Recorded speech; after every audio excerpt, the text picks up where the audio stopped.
that are probably pretty obvious, but let me just go through them in some interesting stories and some experiences that we've come across at the state level.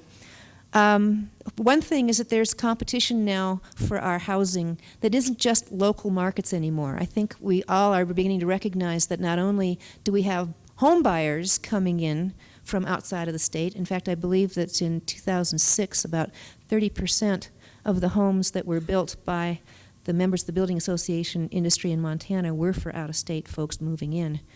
And our building costs, the materials, supplies, et cetera, are also becoming more and more globalized in terms of what affects those costs of building materials. I know, Colin, you did some data on the cost of building materials, and you're going to get into that?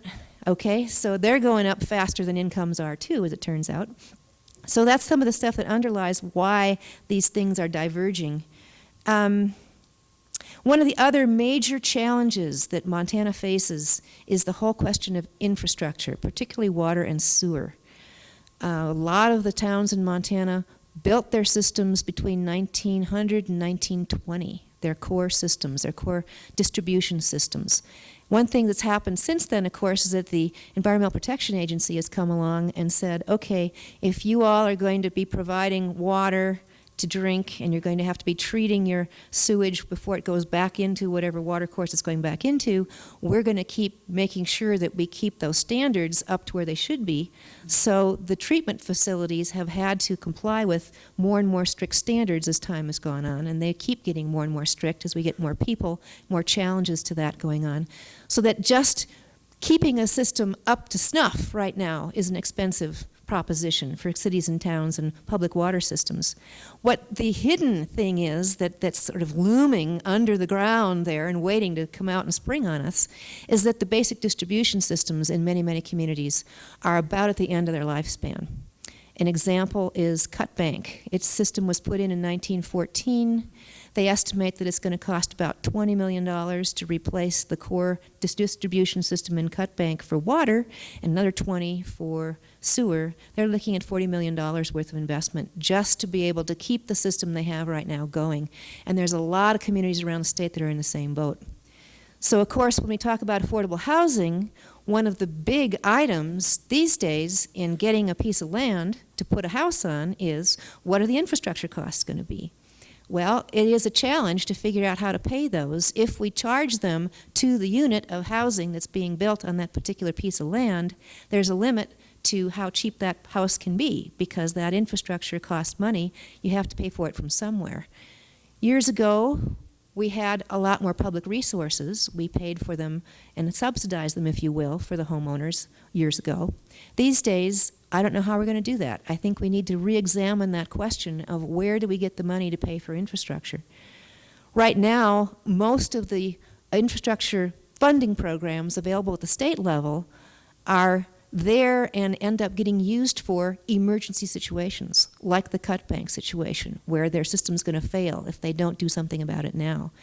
To be able to have more than that available, to be able to think ahead and actually build some infrastructure out before the housing gets there and think it through and have it be subsidized somehow that way, those resources just don't seem to be there right now at the state level. So that's another major question we need to be looking at in terms of what's going on with those housing costs.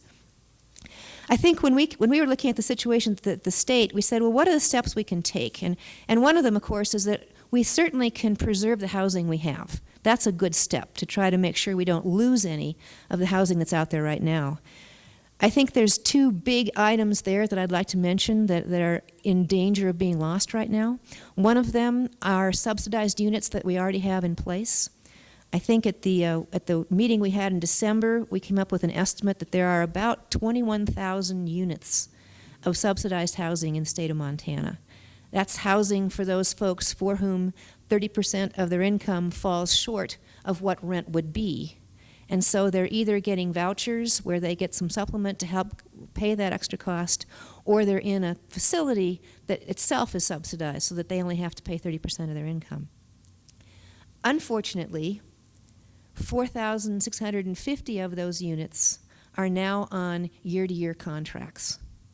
And those units, the owners of those units, have now the flexibility to be able to say at any time, oh, you know, I think maybe I'll make these into condos. Or I'll turn them into market rate units, rental units, instead of subsidized rental units. Or I'll tear it down and do something else with that piece of property. There are now options out there which put the ongoing existence of 4,650 of those units in jeopardy. So that's a big chunk. That's about a quarter of the units that are out there could be gone with a couple of different decisions made by those owners over the next couple of years. Another major supplier of affordable housing is manufactured mobile homes units. We have about 50 to 60,000 of those units that are occupied right now in the state. And if you stop and think about what those typically cost, lot rents and whatnot, to rent one of those, they're among the least expensive housing that we have. 50,000 of those units, 21,000 subsidized units, together they compose a huge amount of housing units that serve our lowest income population people. Those mobile home units have a lot of serious challenges going forward. One of them is that about 25 to 28,000 of those units were built before 1976. Now, those of you who are in the housing business all know the magical date 1976. In fact, I actually found it was June something of 1976, is the date upon which, from there forward, all mobile homes had to meet at least basic health and safety standards regulated by the federal government. Prior to that time, they did not. So we have a stock of about 25,000, 28,000 mobile homes out there that are substandard because they weren't built to the right standards to begin with. They need to be taken out of commission, they need to be replaced. And that's a huge question of how we're going to do that. Another major threat, which I know you've had a little problems with here in Missoula, is where can those mobile homes sit? Well, the obvious place for years and years and years where we've had them is mobile home parks. Now, the land under those mobile home parks is more valuable for other purposes than for housing mobile homes. And close into town, where the transportation costs are affordable, there isn't land available, again, because of the high cost of land, that pencils out to build more mobile home parks. So when we lose those mobile home courts, we're losing very affordable housing units that will not be replaced easily. One of the interesting solutions that's been proposed that I'm not sure will work in Missoula but could work elsewhere in the state is moving toward what is now called ROCs. That's R-O-C, resident-owned communities. And this is where the folks who live in the mobile home court actually pool their resources, come together, form a nonprofit corporation, and actually purchase the mobile home from the owners. In places where land values haven't escalated too far, the ongoing stream of income from lot rents, which has been there for a long time, those tenants are the ones who've been supplying that long-term stream of income. And it's a steady stream of income, and it's sufficient to be able to get a loan to be able to have them purchase that park and operate themselves. Not surprisingly, in many, many cases, when the residents take over a mobile home court, the infrastructure quality goes up, the maintenance goes up, because they're interested in living there and having a nice place to live. They're not interested in just taking cash out and just using it as a source of revenue and investment. So there's been about 85 of these created over the years in New Hampshire. Not one of them has ever failed to meet its obligations financially. So that's a very promising potential that we could look at here in Montana. And again, it's questionable about Missoula because, again, your land values have gotten too high too fast. I know it would never work in Whitefish, where we've had some articles hitting the news the last couple of years of major-sized parks going down, but it is something to think about going forward. Housing rehabilitation is an interesting question. We actually were able to get some data out of the Department of Revenue data. And not surprisingly, the largest number of units in Montana that are abandoned that need significant rehab are in eastern Montana, where they've been losing population for some time. They are not now. They're facing housing shortages out there. But the stock of housing that's the older stock that they have, in many cases, is probably not cost effective to rehab. That's a big question of what we're going to do going forward. How much of the existing housing stock can we still save and how much of it are we going to just have to get rid of and replace. In many places in eastern Montana, they don't have a construction industry sufficient to be able to do stick-built housing in a lot of places. I think in a lot of eastern Montana areas, perhaps their best and only option for new housing is to get some form of modular or manufactured housing to be able to bring it in and assemble it on site, as opposed to having to have the whole crew there and bring in all the supplies with the transportation costs, et cetera. We, I think, are looking at a very different picture going forward for what the options for housing are than what we've had in terms of patterns from the past. So I think the bottom line here, and I think at this point maybe what I'll do is I'll ask for some assistance in handing out these two data sheets that I have. One is for Missoula County and the other one is for the state of Montana. And they look identical except for the fact that one has a little state map in the corner with a little dark spot where Missoula County is, and the other one has no map. The one with no map is Montana. Okay, I better take one of each before I go. Thank you. While these are being passed around, I just want to share a couple of other interesting little tidbits that have drifted across my attention span lately about the face of the future. I was listening to KUFM about a week ago, and they had a news story on about the state of California under Governor Jerry Brown many years ago, 20 years ago, put in some pretty strict green building standards for what could be added in terms of housing stock in California. And of course, green building is housing that is energy efficient, that is well insulated, et cetera, that has low operating costs. It turns out that 20 years later, that investment is paying off. California now has the lowest energy consumption per capita of any state in the country. So that whole idea of paying attention at the public policy level to housing standards is an important one going forward. So, if everybody's had a chance to take a look at these, let's take a look at this. I'm sure you're all interested mostly in Missoula, so let's look at Missoula first. Let me just tell you where these calculations came from. And I should start off right off the bat, if I'm sure one of you is going to notice real soon, if you haven't already, that we made one mistake in labeling the chart. So if you'll all look at the first set of affordability boxes, the blue, orange, and green ones on the left-hand side for the year 2000. The amount for the blue box and the orange box have been switched. They should be the other way around. Back in 2000, as you can see from the fact that the blue box is a little higher than the orange box, already in Missoula County, the median priced house was not affordable to the median household income. And the median priced house was $124,666, and and the house that was affordable to the income was $115. So, you do everything you can to proof all this stuff, and something still slips through, no matter what you do. Anyhow, so our first, this big area up on top with these bars is just again to give people a sense of what's happening with incomes, the purchasing power of those incomes, and what's happening to housing costs going out to 2006 and then 2020. And of course, it's no surprise to you folks here that Missoula's had problems in having home prices be affordable for some time. The middle section of this page, the green shaded boxes, has some interesting information about it. One of the most interesting things, I think, is if you look at the very first white row across there where it says all wage earners. Average annual pay in 2006 for Missoula was $30,680. If you keep going across that top line to the next major box under 2020, average annual pay there is $28,927, and that's in 2020. What's going on here?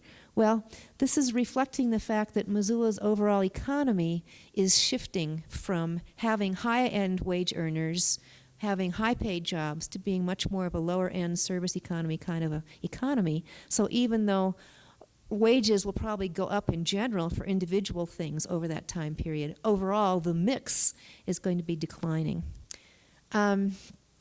Again, these projections are not ours. Actually, these income projections are based on a national firm called NPA Data Sources that does these kind of projections professionally. So this is somebody else's crystal ball, not mine. For the income part. You see here some various different kinds of professions. These are all single household professions. The column that you can see there with the red in it is the gap between what they can afford and what the house would cost them if they were trying to buy a house as a one-person wage earner household. If you see how big that gap is and then think about combining a couple of wage earners, you'd see how much more money the second income earner would have to make to be able to fill that gap. And then the last column on these charts for 2006 and 2020 is, again, the percent of income needed to rent a median price two-bedroom apartment. And looking at 30% as the standard, some of the households in Missoula are looking at difficulties right now. Retail salesperson, even an elementary school teacher at just a single household elementary school teacher is paying a little bit more than 30% for an apartment at this point, median priced apartment. By of course, 2020, those things are all over 30. It's a big challenge to be able to afford rentals at that point. Over on the bottom box here with the bluish shading in it, this is an attempt to kind of think into the future. And I know we kind of got this idea actually from the planning office here in Missoula, who put the question out to you as a community about a year ago. We think we're going to need this many housing units at some point in the future. Where do you think they should go? Well, this is sort of a way of getting all the other counties in the state, because we're going to do one of these for every county, to kind of think about that same question. Our data sources were probably a little different than the ones that you used in your projections, but they ended up kind of in the same place within 5 or 10 years or so. This tells you, as of the 2000 census, the first column of data there shows you how many units were in poor or very poor condition in 2000, and we're just assuming that those units probably won't get rehabbed and they're not going to be in the housing stock going forward. So that's a way of sort of drawing people's attention to the fact that you've got some housing stock, it needs some help. If you don't help it, it's going to drop off the map, and what's going to be left, you're going to be short that number of units. Second column over then is what units that are currently existing we can count on will still be there pretty much in 2020. The third column then is how many units do you think you're going to need by the year 2020? And we got that number with population projections, but we also factored in the changing mix of households. And if you look up above there, just a little bit above in that same blue area, but in the box that goes across, the change in population for Missoula from 2006 to 2020, again, this is according to this NPA data sources, will be about just under 22%. But the change in the number of households you're going to need is closer to 25%.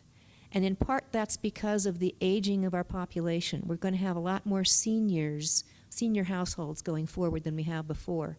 In fact, by 2020, we're projected that statewide 18% of the population will be seniors.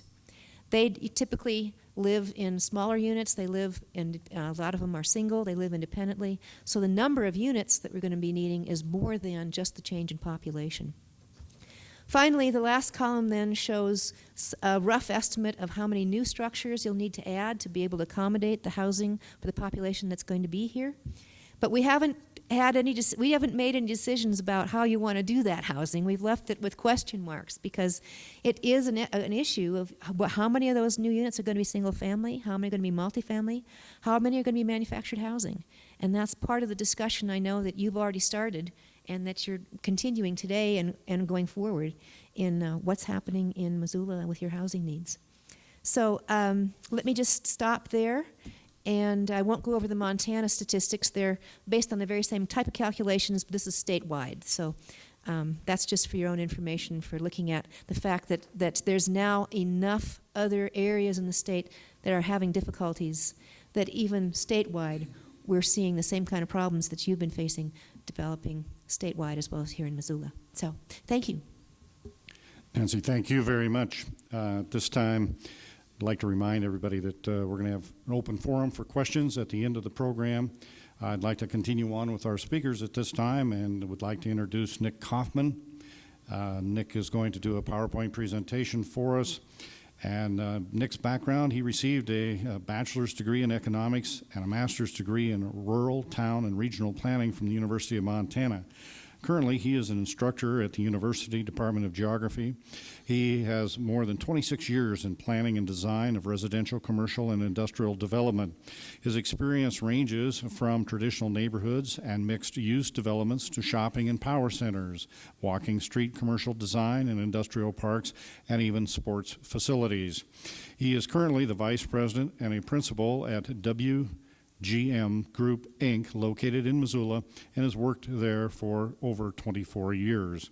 He has also won the George Award from the Missoula Area Chamber of Commerce for Outstanding Community Service and the Hickson Fellow from the Kiwanis International for Community Service. Nick, thank you for coming. You bet, Zane. Thank you. I'm not sure which of you get my best side, the panel or the folks behind, but I think you guys win the award. So anyway.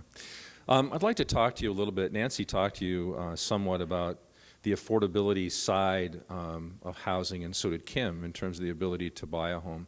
I'd like to talk to you a little bit about what goes into a home and what those components are, what they cost, and how they add up together. This is a presentation that's sponsored by the Missoula Building Industry Association and the Missoula Organization of Realtors. And Colin Bangs, who's one of the panelists, and myself, worked hard with a lot of people to put this together. And we do this every few years, so you get to see a progression of the items that go into the production of housing in Missoula. And we did this one in April of 2007. Now, I'm going to let you look at numbers here for a minute because they put me to sleep, but Nancy talked to you a little bit about why affordable housing and workforce housing is good for the economy. And she put it in the context of if people are going to work in a community, they need housing. But I'd like a show of hands for every person in this room who derives their income in some fashion from housing. Don't raise your hands yet. That means if you're in the Office of Planning and Grants and you review subdivisions, or you're working for the city, county, doing housing grants, whether you're a real estate person, work for an engineering firm, whether you're a carpenter or a developer. So if you derive part of your income from the housing production function, raise your hand for me. All right, so what that shows you is that it's an important local economy because it supports a large number of jobs.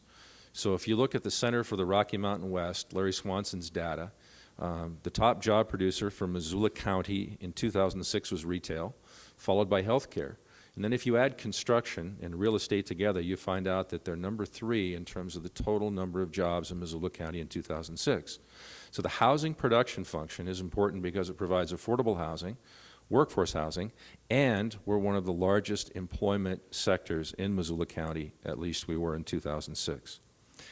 Nancy talked to you about housing affordability. The first red circle in 2002 go down to a 3-person household, and you see that in 2002 our data is a little different than Nancy's. They had 112% of the income necessary to purchase a median-priced home. But in 2006, they only had 84% of the income necessary to purchase a median-priced home.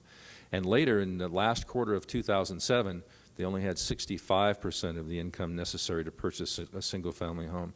So what's frightening is, aside from the energy costs, right, we in Missoula County, our median income families cannot afford to own a single-family detached home. And that happened this year. Mark your calendars. So we're going to talk to you about a subdivision that we did with Colin Bangs in 1996. It's called Inverness Place.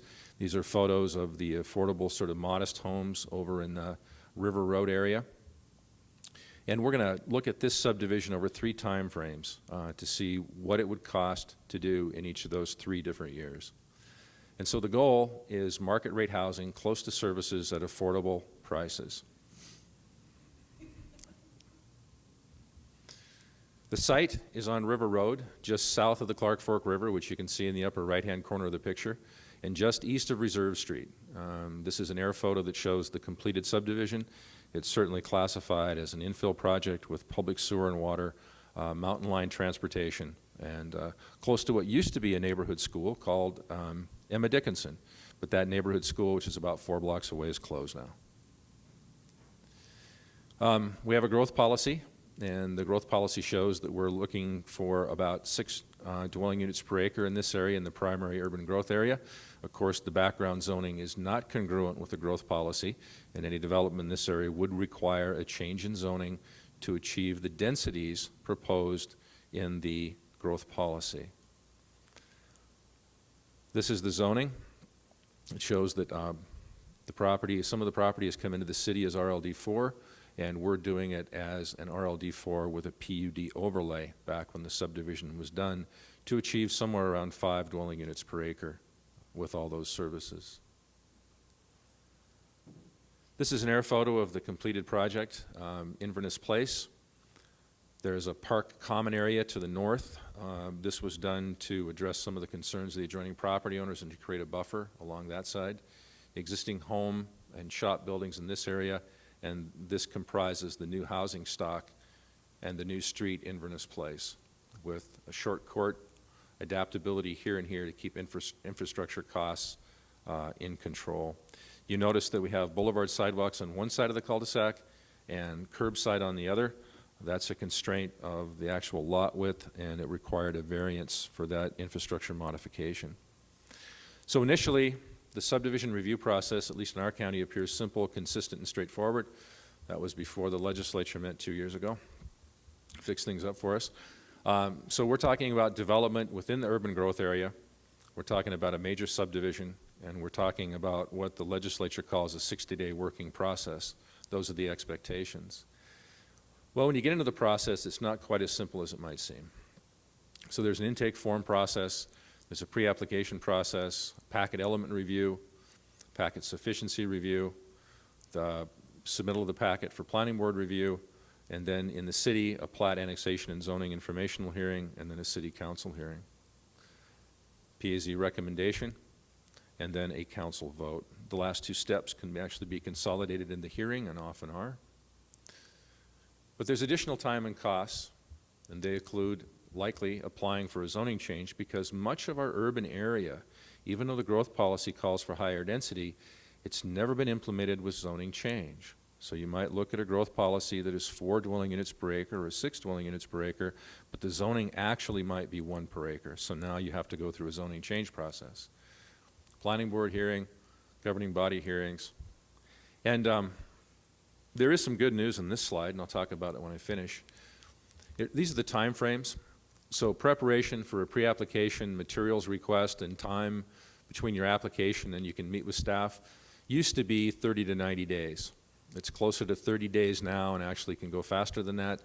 The request for the pre-application meeting, the submittal for element review, the submittal for sufficiency review, and once you're through sufficiency and agency comment, that's when your 60 working days start. Now the good news is that in those top 4 rows, those time frames have become increasingly more compact and more efficient, and we really appreciate that from the Office of Planning and Grants here in Missoula County. Ravalli County is another story. So the neighborhood review process. Whenever you build something in someone else's backyard, there's always great interest because it brings change. But it also affects the affordability of housing. So what's required by the regulations for public involvement? A meeting with the neighborhood, and the developer has to provide a response to the neighborhood comments. If a zoning change is proposed, the neighbors have the right to formally protest the zoning change. So in Missoula County, a protest overrules a county commissioner decision, and in the city, it takes a 2/3 majority of those present and voting if there's a protest from the property owners within 150 feet of the property being proposed for the zoning change. So now comes the rub. You can have a growth policy that encourages what your developer wants to do, but in order to get that zoning, you're making a change in the expectations of the adjoining property owners, and there's the potential for a protest. So neighborhood participation usually actually results in improved design. But neighborhood participation may also add unnecessary costs and be contrary to the growth policy goals and objectives to accommodate community growth. And this is where the local governing body and their agents need to enter the conversation, because it's not just the developer that has the legitimacy to support the growth policy and the infrastructure extension policies. That needs to come from the governing body. The developer, oftentimes, whether it's a profit or nonprofit, has their hands full just addressing the design issues and proposed change coming to a neighborhood. So what's the effect on housing affordability? We can lose density. We usually wind up upsizing the homes. We usually provide additional open space, which isn't the most efficient way to provide parks and playgrounds to our community. Someone has to pay for the maintenance of those somewhat inefficient small common areas. And the increased costs are forward shifted, of course, to the home buyer who pays for them over that 30-year mortgage and that 20% down payment that Kim talked to you about. So this cartoon kind of shows what communities face as they try to accommodate growth in affordable housing. There's Charlie Deshaw on his tractor out on Mullen Road. He can't afford to farm anymore. There's the developer. That's Colin. I have plans for your property. There's the planning consultant. In this place we'll use Elaine Hawk. Do I have to appear at another public hearing? And it's black eyes and bruises all over. And then there's the recent resident with about 5 children in tow. Hey, no more growth. Our schools are overcrowded. Well, not really. We're closing our schools. There's the county planner, Roger. It will take at least 2 more years to update our master plan. And the little kid is saying, hey, where will I live? The historian preservationist, we must preserve farmlands, woodlands, wetlands, floodlands, steeplands, flatlands, historic lands, scenic lands, parklands, and all other lands. And then our elected public officials. We need economic development and affordable housing. How about a moratorium? That's a cartoon from 1990, 17 years ago. How much progress have we made? Let's look at the change in the price of land. And so in 1992, the first set of rows, we're looking at land at about $8,200 an acre. In 1994, it more than doubled to $19,300 an acre. In 1996, $42,000. In 2001, $56,500 an acre. So from 1992 to 2001, a 7-fold increase in the price of land. We looked at recent sales of developable land. 2003 land costs, we were looking at $65,000 an acre. And in 2006, we were looking at $100,000 an acre. So the price of land has skyrocketed in our community. And we'll talk about infrastructure. So we've talked about the political and governing body review environment. We've talked about the price of land, and now we'll talk about the infrastructure, the sewer, water, storm sewer, boulevard landscaping, street, boulevard and curbside sidewalks, and curbs and gutters, all of which are necessary for housing. So in 1996, you can go down the right-hand column and across the rows, and you can see in Inverness Place the cost for sewer, water, street, curbs, sidewalks, storm drainage, landscaping, engineering. And you see that the total cost per lot in 1996 was $14,600. That's your total infrastructure cost per lot 11 years ago. Then in 2001, that jumped to $18,000 per lot. And then in 2006, it jumped to $24,300 per lot for infrastructure, partly due to the world demand for oil, cement, and other items.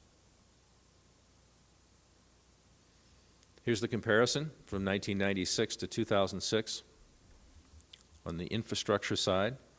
So we've looked at land, infrastructure. So the price of residential lots sold. These are lots under 1 acre in the Missoula urban area. And you can see from 1990, you could get a lot for $14,000. In 2006, it was $95,000 to buy that same lot. Subdivision review process costs about $3,000 per lot and can take up to 2 years. And once again, our thanks to the Office of Planning and Grants for catching up and reducing that time frame. So the summary per lot costs, there's the neighborhood process, which is the smallest component, the subdivision review process, carrying costs, infrastructure costs, and land costs. And infrastructure for the private developer or the nonprofit organization, as well as for the city of Missoula, remains to be a continuing, unpredictable, increasing component of providing workforce housing and affordable housing to our community.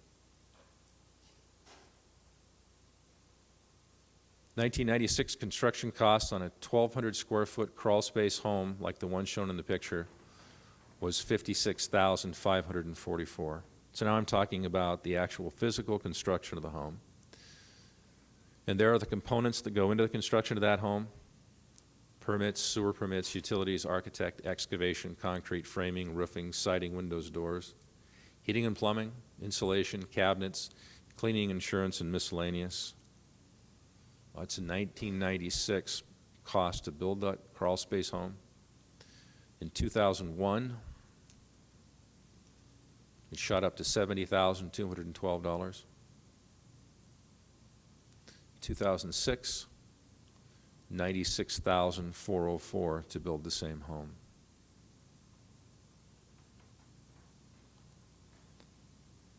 Here's your change in costs from 1996 to 2006.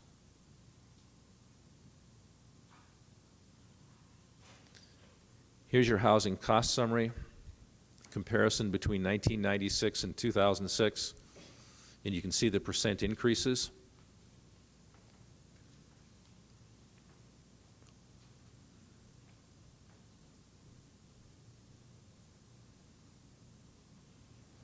You see that architecture has gone up 215%. I'll show you architecture here. This is because we need architects more in 2006 than we needed them in 1996 because of the permitting processes.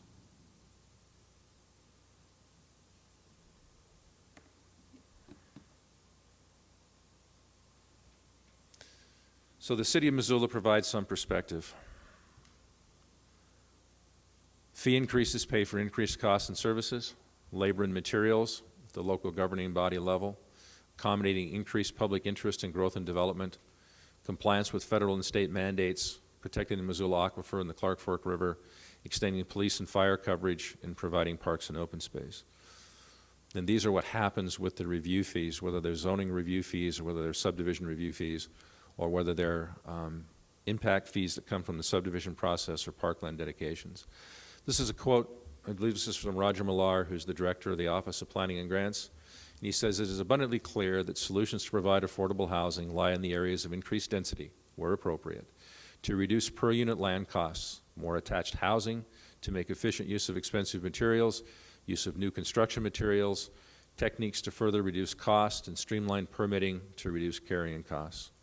We believe a cooperative effort to reach these solutions needs to be put forth." And Roger, we agree with you. Excuse me. That's the end of that particular presentation. What I'd like to finish up with in terms of my closing comments are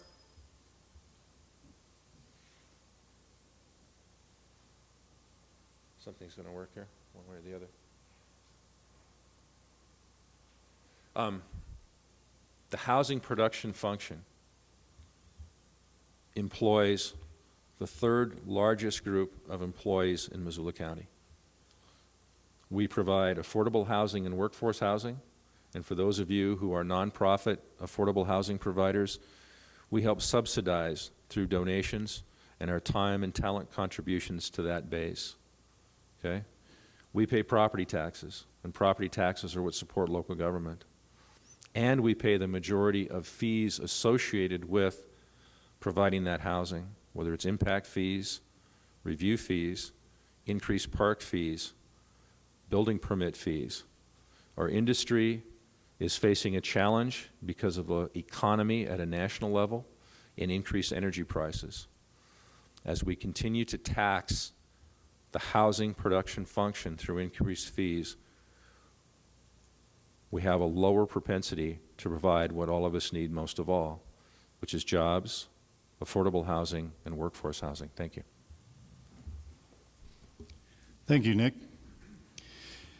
Our final presenter for the day is Sheila Lund. Sheila has 25 years experience in finance and is the Vice President and Secondary Market Manager of First Security Bank here in Missoula. Sheila has and continues to serve in various organizations and is currently serving on the Board of Commissioners for the Missoula Housing Authority. Thank you, Sheila.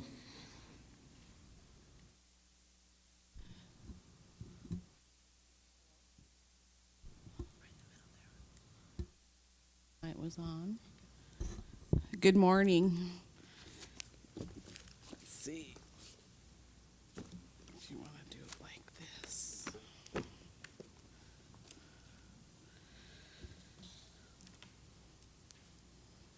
I can't read without my glasses, so I'll put these on.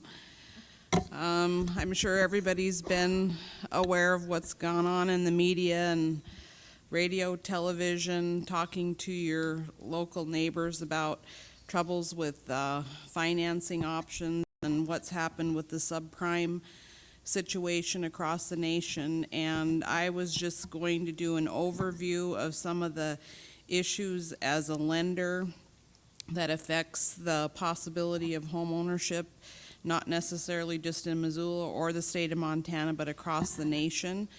I think as a preface for that, I would say that 99% of the lenders sell their loans into the secondary market, meaning that a local lender is not necessarily going to do a portfolio loan and hold it on their books. And that is the most favorable way for your borrowers to get the best interest rate and the best term for a long-term mortgage so that they can purchase a home.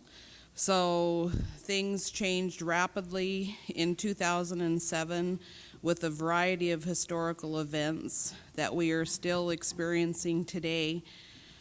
With all the economic changes nationally and somewhat statewide, we are all eventually affected in one way or another.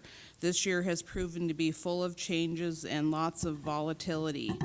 The opportunities that many potential home buyers had previously experienced are likely gone at this point. Some of the stated income, stated assets, the combo or the piggyback loans, which were utilized with people that had little or no down payment, or 100% financing, or 100% plus your closing costs, those basically have gone away entirely. Credit score requirements have tightened up, where a conventional loan prior to the last year was a 620 credit score for an acceptable program on a conventional loan, which is typically harder to qualify. The bar has been raised on that from anywhere from 680 to 720. And a lot of the loan to values have been lowered so that people are required to have a larger down payment.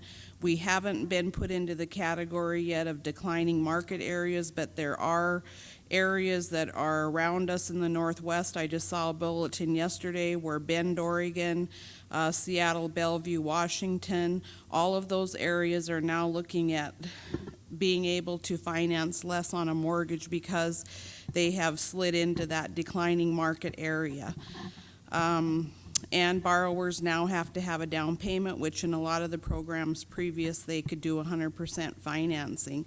One of the big impacts of all of what's happened with the subprime debacle is that Fannie Mae has increased the cost of financing 3 times since December of 2007.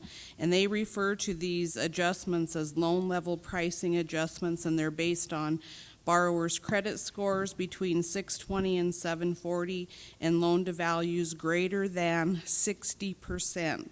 So if you're going to borrow 50% on a mortgage, they don't really care if you have a 620 credit score, but anything above 60%, there's going to be pricing adjustments that are going to affect the cost of somebody getting a loan.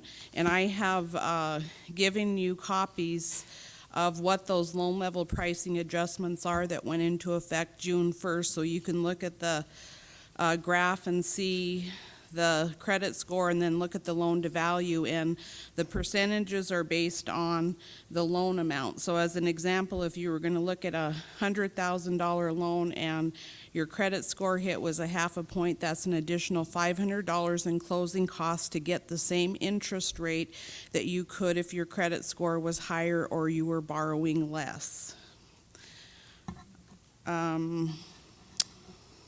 Which really, you know, a lot of people can qualify based on their income and their debt ratio, but they really do have a limited amount of cash available for closing costs and down payment. So this has really made it even worse for people who would have performed just fine with a credit score of 620. Now they're technically being penalized by having to pay the price of what Fannie Mae has implemented in these loan level pricing adjustments.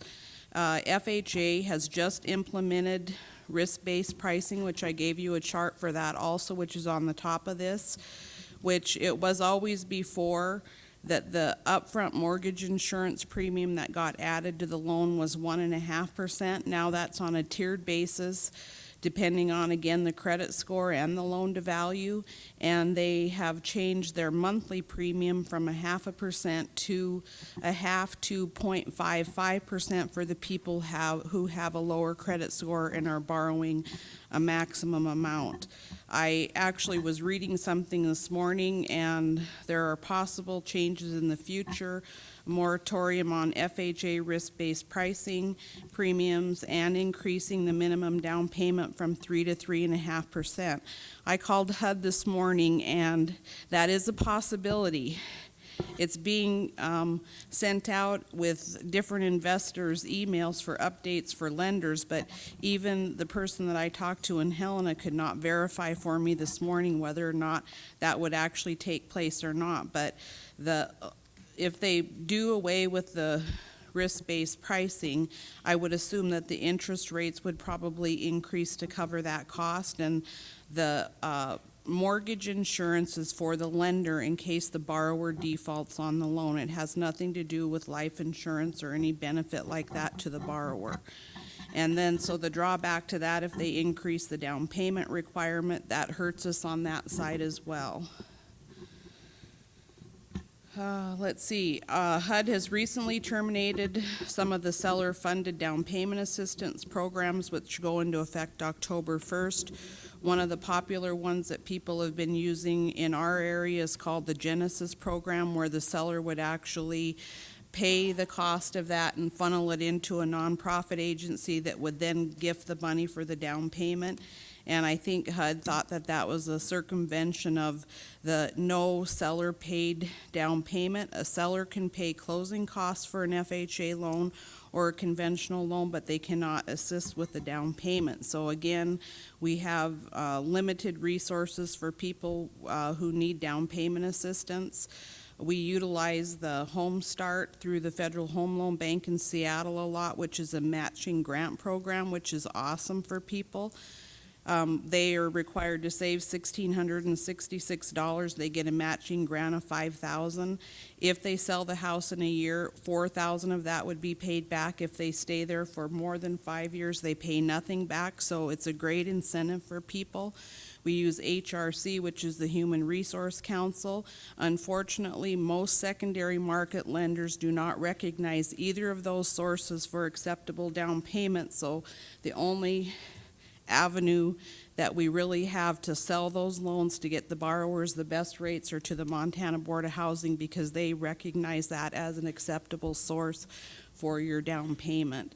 Otherwise, people can't really do it. So if you have a borrower who makes too much money that doesn't qualify for Board of Housing, they probably wouldn't qualify for this either, but still we have limited resources of what we can do in the lending world with those types of situations. Private mortgage insurance is used for a conventional borrower who has less than a 20% down payment, which Kim was talking about the cost of that. That also has changed significantly.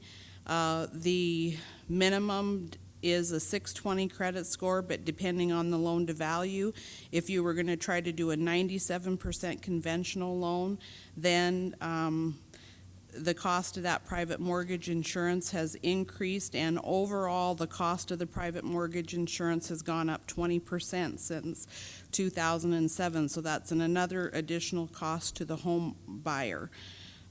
Congress did pass it, so the private mortgage insurance is tax deductible in 2007. They have extended that to 2010, but if your income is $100,000 or more, you do not qualify for the deduction. So again, you know, they give you a bone and then they kind of take it away, so it's not really, you're not really able to use it for everybody across the board. And the other thing is if you were going to look at possibly doing an investment property because you could afford it and you wanted some rentals, you now are required to put down at least 20% because you cannot do private mortgage insurance if you're an investor. Another limitation that was just implemented for people who do invest in real estate, the maximum number of finance properties has been reduced from 10 to 4.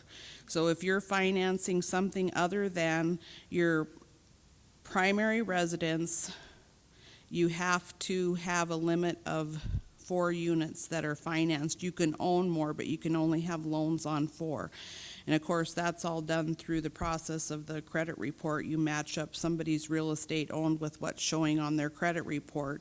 And I guess maybe one thing that wouldn't show would be a contract for deed because that's not reported on your credit report. But they're tightening up all of the guidelines with regards to secondary market and investment properties. And then I guess on a more positive note, the economic stimulus package, they have raised the FHA conforming loan limits.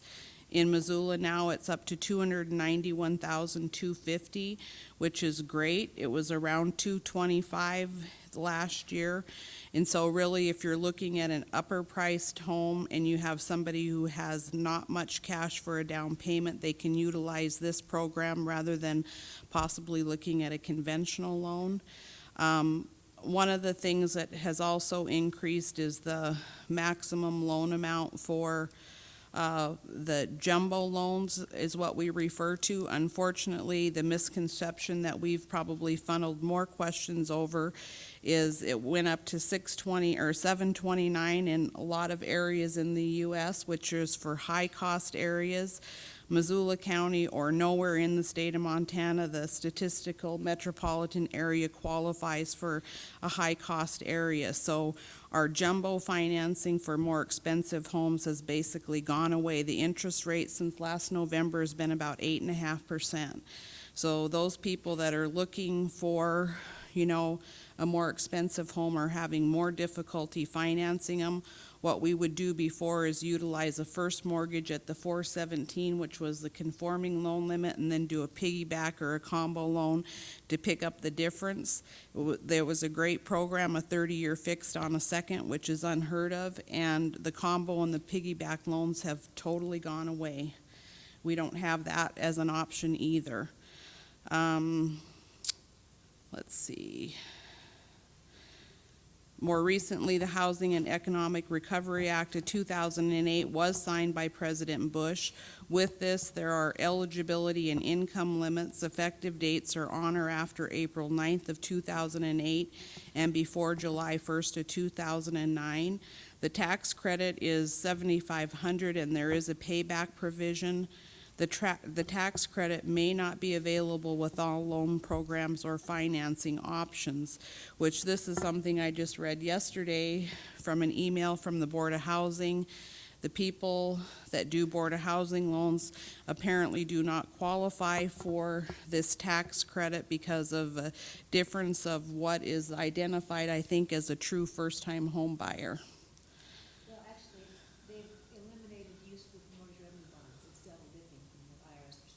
I see.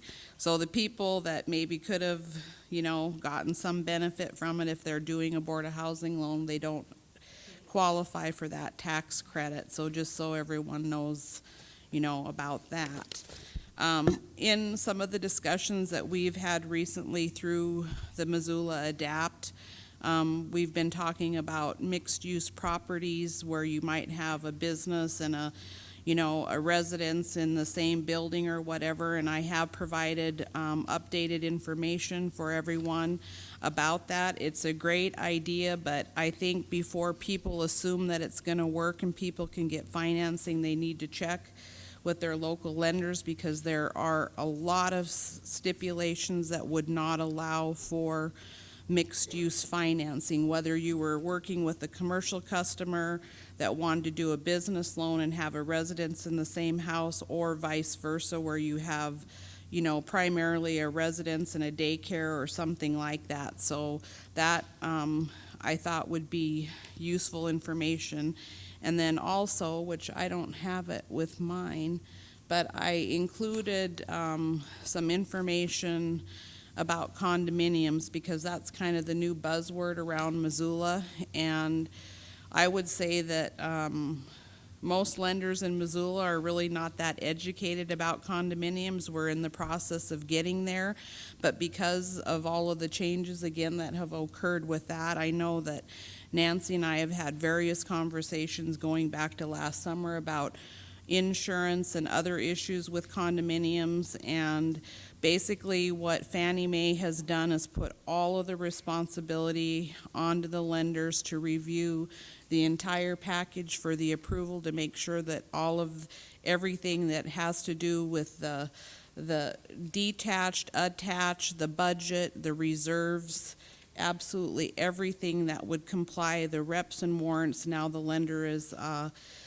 actually responsible to do all of that. And I know that Colin has had some experience with condominiums, and it really isn't that easy for most people to get financing unless there are certain requirements that are met with the occupancy, the loan to values, whether it's attached or detached. It gets very, very complicated. And so, before we assume that we have lots of avenues for condominium financing, I think we still need to do some work to get where we need to be to help benefit the public with that type of financing.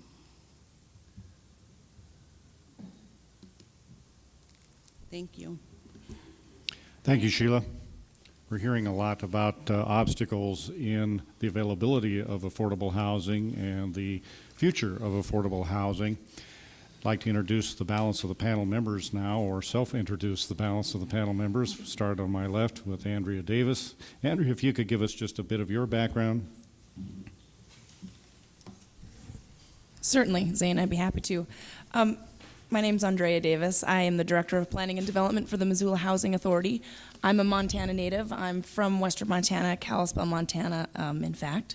I started my affordable housing career with Homeward. In fact, I was an asset manager, and so understand the property management and the compliance implications with affordable housing, and then have been with the Housing Authority for the last 5 years. Thank you, Nick. Privileged to work in the development capacity, and it's, speaking to the choir to basically say the challenges that we have to do development, particularly for affordable housing. Costs aren't any different in terms of land costs, infrastructure costs. We have rent restrictions that limit our ability to finance those projects. Now, we are able to tap into some grant resources, but often those grant resources are far and few between.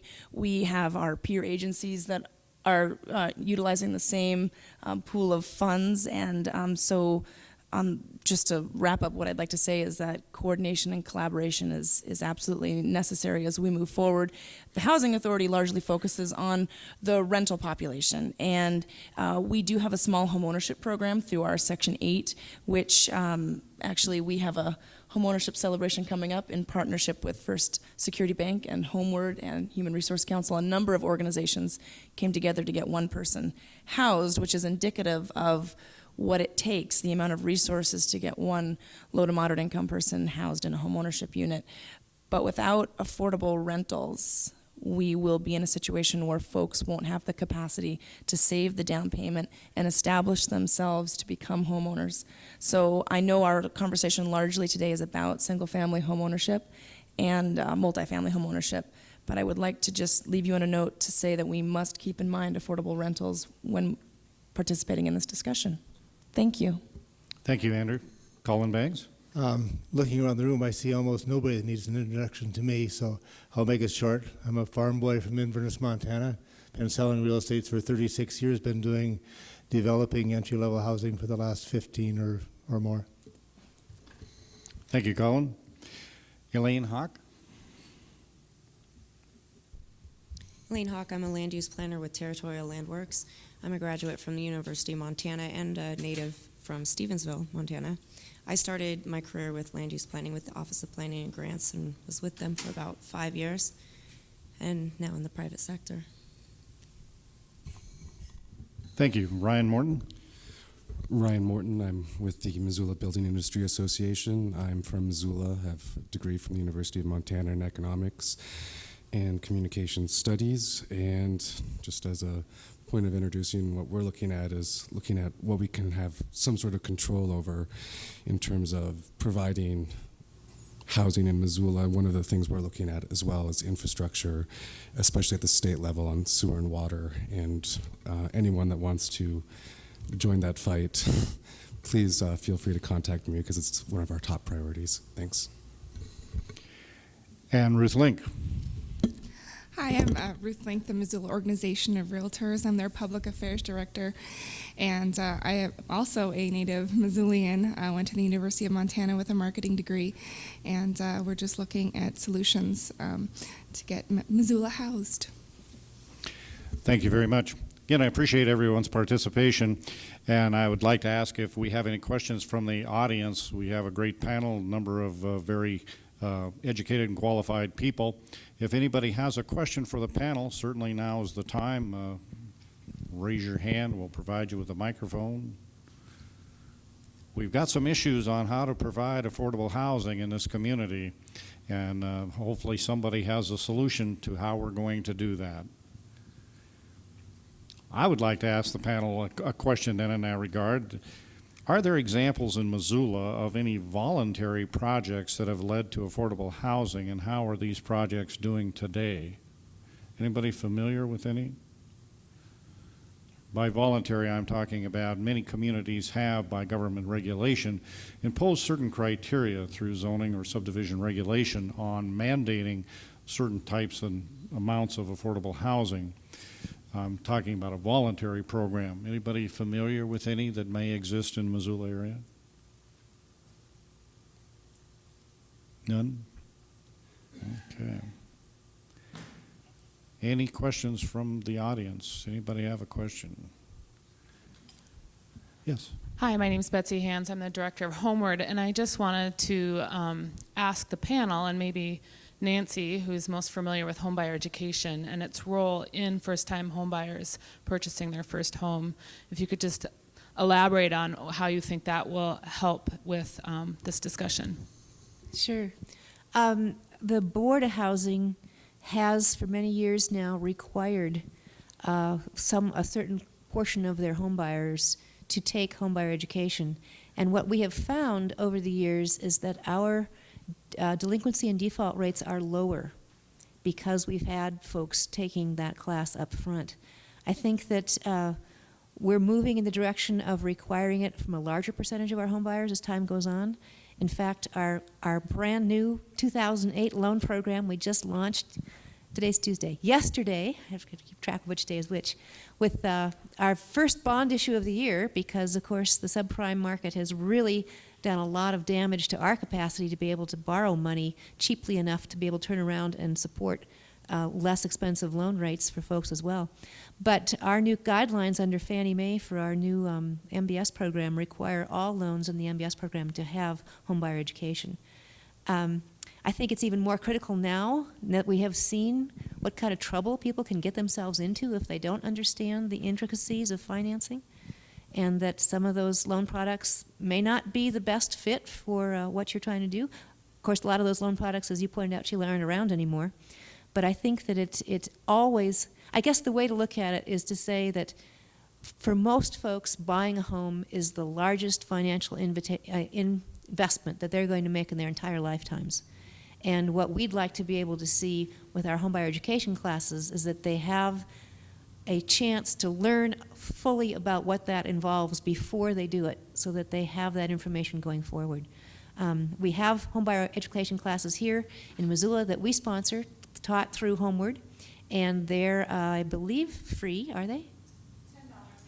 $10 for materials, right, which of course the materials that you get are just the paper alone is worth much more than the $10 you pay for them, I'm sure. But I know they're backed up with a lot of comprehensive education as well, including participation from a lot of people from the building industry itself who come in and talk about different aspects of the home buying process. So I would certainly encourage anyone who's interested in buying a home. There are some potentials out there now, although it's harder, but the best way to start is to find out the full 9 yards of what you need to know by taking a class first. Any other questions from the audience? Ms. Evenson.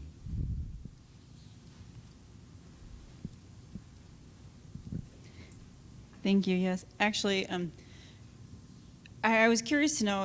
At being a Montanan, we're always last to get hit with the economic downfall, and we're actually always hit the hardest, and it seems to always last the longest because of our lack of major industry here. And I guess my question is more for Nancy and then maybe even Sheila, but as we've been watching the current markets and the financial declines in our industry and in others, how is the state planning to prepare for these foreclosure issues that we're hearing about and the housing reversal issues? And is there also a local plan to deal with all of that?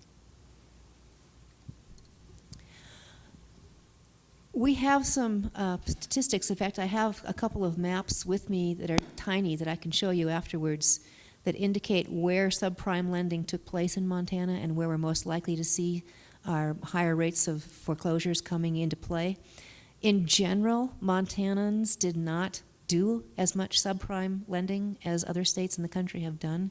So even at its worst, the problem isn't going to be as bad here as you're seeing in other states. I think maybe it's because we have people still understand that there is no free lunch maybe in Montana, and they didn't quite fall into those things quite as much as other people did, perhaps. I don't know, but it's heartening to see that we didn't do that. The board has, for the last 2 years, been sponsoring extra resources going into foreclosure prevention counseling. I know Homeward Again is one of the providers of that counseling here in the Missoula area. And we also have a training program to get more counselors on board around the state. There are some areas of Montana where our subprime problems are concentrated. They tend to be in the larger urban areas. Kalispell area, Missoula area, Great Falls, and Billings tend to be where they're concentrated. We see some concentrations in Butte a little bit, and then a couple on the Indian reservations tends to be where we see those problems developing. And we have some outreach efforts to try to get some counseling to those areas underway. In terms of financial assistance to those folks, our board, under the new law that was just passed at the end of July, does have the ability to be able to use part of our new authority to do refinancings. The difficulty with that is that they have to be refinancings that fit within certain parameters of creditworthiness, et cetera. And so they're really refinancing for borrowers who probably didn't need to have one of those loans in the first place. We can perhaps help that type of borrower. There are other programs out there that can help that kind of borrower. For the folks who just simply just went beyond their means and just can't afford to keep going, there really isn't anything that any of us can do. Thank you. Any others? I would like to pose a question to the panel, and any panel member or all panel members who would like to respond, please feel free to do so. And that question is, if we are facing difficulty in providing affordable housing in Missoula, what is your recommendation? What are your priorities? What are your proposed solutions to increase and make more available affordable housing in this community? Mr. Bangs. I'm going to take it on 2 steps. One is what I'd like to see happen at the legislature that would help us here. The 3 priorities in the legislature I see, one of which doesn't affect Missoula as much as other places. One is we have a huge problem in trying to get water rights to do public water systems. So if you don't hook to a municipal water system, you're stuck with wells and septic tanks and no other way of doing business, and that's not in the long run going to be affordable, especially considering we want more concentrated housing. That's one problem. It affects the rest of the state more than Missoula, but it still affects Missoula too. There are subdivisions already approved out of the Y that have not been able to get water rights, may never get water rights under the present law. The second one is like Ryan mentioned, the infrastructure. One of the reasons I was so excited seeing this map and the presentation from Nancy was that we are finally able to go to the rest of the state and say, look, this is not just Missoula's problem and Bozeman's problem and Helena's problem. This is a statewide problem that needs a statewide solution. And infrastructure help is one of the biggest things that they could do. How we're going to be able to do that, how we're going to be able to fund that is an open question. I have some ideas, but I'm not a politician. I don't have a way of implementing those ideas. But I think if enough people get behind this idea at the legislature, we can get a lot of different legislators from all areas of the state and both parties to agree that this is a problem that we have to find a solution for. So I would like to really encourage we have a large push along those lines. Going to the local level, we have to somehow find more places to build houses that don't include real expensive land and don't include, rebuilding old areas or infill and so forth helps somewhat, but it's going to have ways of getting the infrastructure to the areas that there is land available to build houses. We're going to have to do that. There's no question about it. We're going to have to, at some point, stop the steady increase in costs that the government puts on us for building houses, whether it be impact fees or user fees or more park fees or whatever it is. We have to stop that also. We're going to have to get a control over our costs here, or we don't have a chance. Suggestion or a comment? I do. Elaine? I think part of what I'm going to say we've already started to do, I think that as a community we need to reassess. We've looked at the projections for the future, so I think we're starting to look at our priorities for our community and reassess our goals and where we want to be. But as we do that, I think it's really important to look at the implications of some of the new regulations and maybe lacking, and I'm not saying that they are, but that we should look at what tools could be implemented that could help us get to those goals and really make sure that the implications of new policy and regulation isn't kind of diverting us from reaching that end. Maybe one suggestion for kind of following up on what Colin is saying is really utilize the existing infrastructure that we have to lower the cost that comes with housing. And I think the UFTA plan has pointed that infill is really important, is going to be a key role in developing housing for our community, and maybe we should look at things like accessory dwelling units and how we can make those a viable option. Thanks. Ruth? In your program, there is an example of a partnership that was incredibly successful in Silicon Valley. And I think that's a really great place for us to start, take advantage of each other's strengths. Even locally, we've already kind of started that with the Missoula Housing Report. It's a collaboration with Homeward, the Bureau of Business and Economic Research, MOR, Sheila Lund, and we have a snapshot of what our housing market looks like every year, and that's a really positive thing, and I think we need to move forward with that and expand on that. Anyone else?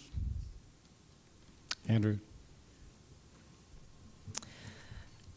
Just to coattail off of what Ruth said, in looking at a state like California where there are many more resources at the state level than a place like Montana, we have the opportunity for some legislative opportunities, and one of those being the Montana Housing Trust.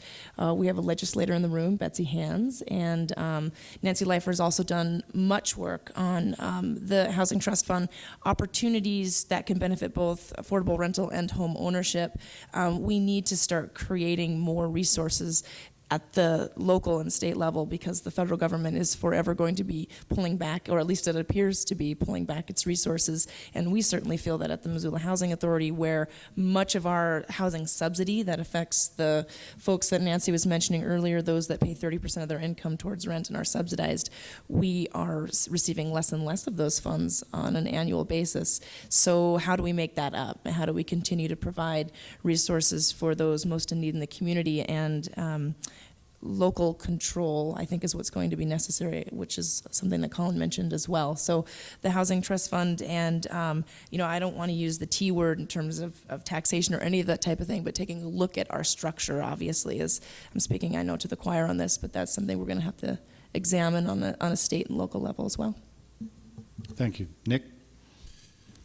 I think at the state level, the identification of the housing production function, not just the need for workforce housing, but the number of jobs created by that production function are critical. And it's the best kept secret at the state and local level. The second thing is that infrastructure needs at local levels aren't just for the people who own homes here. Nancy talked about the cut bank example, which could result in $40 million just to stay status quo for upgrading their sewer and water systems. There also needs to be capacity for that new growth close to services. And the crisis we're having and the largest increases we're seeing in the housing production function are with infrastructure.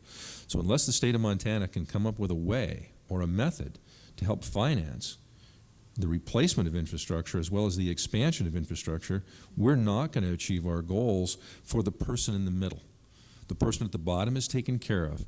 The person at the top is taken care of. It's the person in the middle who's being disenfranchised from the housing equation in the state of Montana. Thank you. Ryan? Kind of beating a dead horse. The water rights thing is such a big issue in water in general, and just so you know, the Water Policy Interim Committee has drafted legislation for a revolving fund to pay for municipalities to pay for water systems and possibly replace them. I don't know all the specifics yet, but that might be one area to really have everyone look into. And then I'd just like to also toot our horn in terms of building practices, that the Missoula Green Build Initiative is a really good way to approach building standards that the market's providing here in Missoula, or at least trying to provide, and we're educating builders on how to build green. That's, I think, a really promising avenue that won't solve the problem, but could definitely add to the long-term affordability of housing in Missoula. Thank you. We have run out of our time, and I want to thank again our presenters and our panel members, and for all of you who have attended in the audience, thank you very much.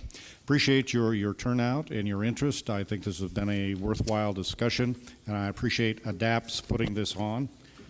And I have one more comment from Nancy. I just realizing I'm always behind the curve on technology. You don't need to give me an email address if you would like to get a copy of the white paper. All you need to do is go to our webpage, which is very simple. It's www.housing.mt.gov. So it's housing.mt for Montana.gov for government. There's a website there. We have a place to go to publications and whatnot, and when we finish it, you can access it from there. Thank you. Great. Thank you. Thanks again. Are these the extras? Nancy, thank you. These must be all the extras.